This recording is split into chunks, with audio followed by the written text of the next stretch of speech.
Step 4, assemble the frame. During this step, we're going to be assembling the base frame of the XCarve Pro. We're going to level it and we're going to square it so we can prepare it to install the gantry in the next step. Part 1 of this step is to set up your torque wrench. We've included a torque wrench with the XCarve Pro toolkit, and it has a range of 1 to 5 Newton meters.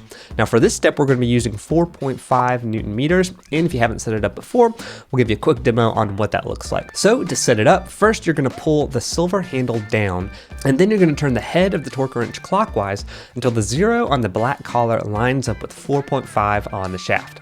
Once 0 and 4.5 are aligned, slide the collar back up and it will click into place. Now that we've got our torque wrench set up, we can go ahead and install our clamp extensions. So these are only going to be going on 2 of our cross members. In this diagram, it is number 1 and number 5. And these clamp bars are going to be extending outside of the machine. So they're going to be facing away from the middle when you install them. And you want the top of the clamp bar to be level with the top of the cross member. To do this on your torque wrench, you're going to use a 4mm hex socket. And then to install, you're going to be using 6 socket head screws, the M5 by 16 with spring washers, and a 4mm Allen key.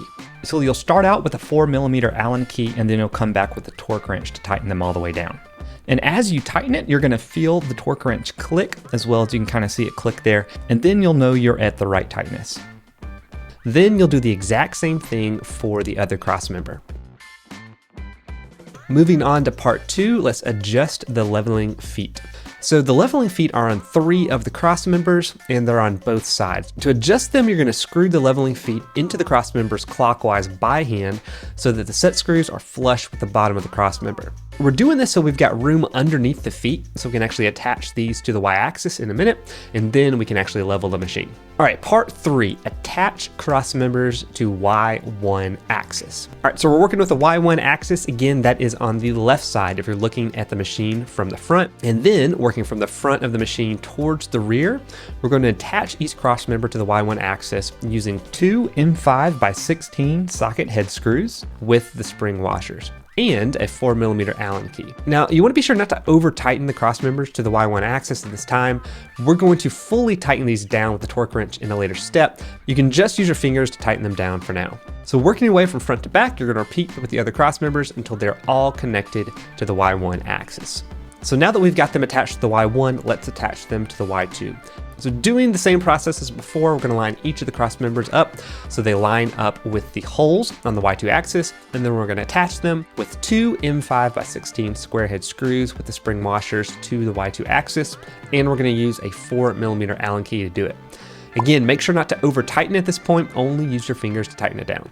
The 5th part of this step is to actually square the cross members to the Y1 axis. So we're going to be using the square that came with your toolkit. So you're going to place the square between the Y1 axis and the first cross member going from front to back. Then you're going to want to either adjust the Y1 axis or the cross member until both components are flush with the edges of the square. Once you've got this square, repeat with the remaining cross members. Work your way towards the rear of the machine. Again, this is just with the Y1 axis. Once we've got the Y1 axis squared, we're not going to square the Y2 axis. We're actually going to do this in the machine setup once we have everything assembled, and we're going to do this directly through easel. So don't worry about squaring the right side of the machine if you're looking at it from the front.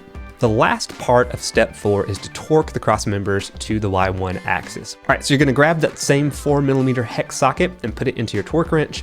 With the torque wrench again set to 4.5 Newton meters, tighten all the screws inserted through the Y-axis into the cross members. And just like before, you're going to tighten the torque wrench until you feel it click. You're going to work your way from the front of the machine towards the rear, ensuring that you tighten until the torque wrench clicks and the head pivots.